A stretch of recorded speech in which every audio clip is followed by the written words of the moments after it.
Hello, I would like to talk a little bit about the idea of being a professional in a field versus a hobbyist in a field.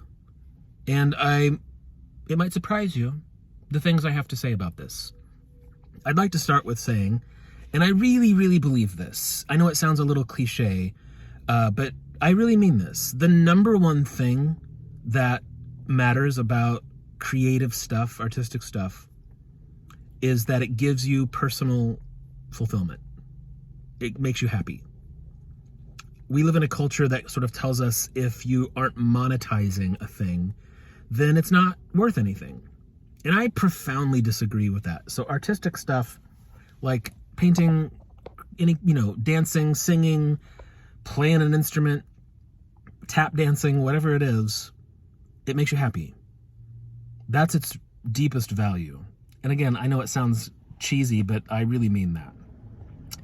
I'd like to talk a little bit about my journey as a photographer to illustrate sort of what I'm talking about. So if you've been following me, sorry, I feel like I've got something in my eye.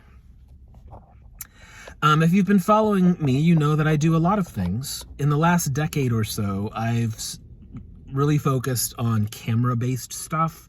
I've made a couple of films, and I've done a lot of portrait work. And then I did what I thought was a lifelong dream of opening a photography studio. And I learned very quickly that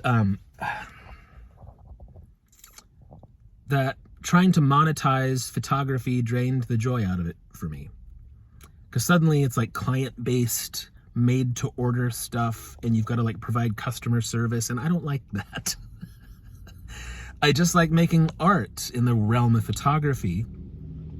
And so currently I still have my studio space, but I'm not seeking photography clients, and I'm not trying to monetize my photography at all. It's just for my personal enjoyment.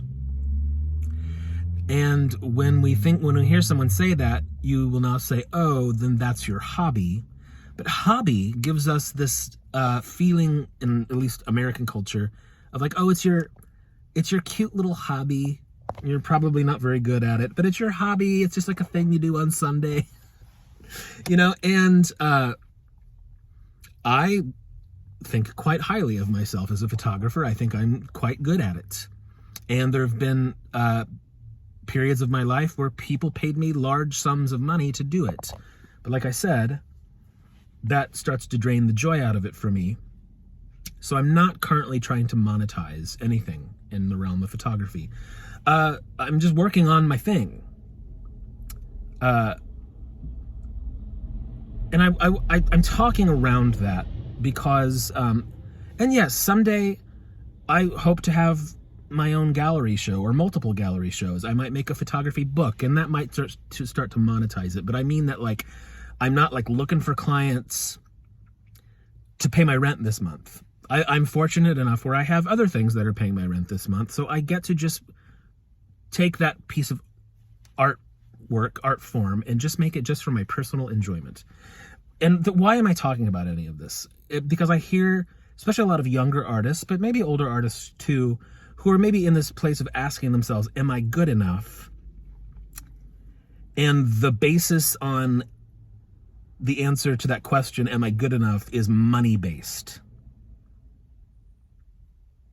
And I think it would be beneficial to take a step back and ask some other questions. Just because you're not attempting to monetize something doesn't mean that you're not an expert at it. And I know it's a complex question. It's a lifelong artist. I'm very fortunate that I am making a living off of creative stuff. And I need to say, I was doing that before my TikTok fame.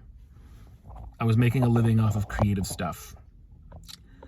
So I have multiple streams of income from my creative work, and it's taken me a lifetime of work to get into this place. So I know I'm fortunate. I've also really worked for it. But not everything has to be monetized. And not everything has to be a business to make you a wonderful artist with a wonderful body of work an expert in your field, and I don't exactly know how to wrap this up, but it's like a thing that I think artists need to view their work, view what they've been working on, not always in the terms of monetization.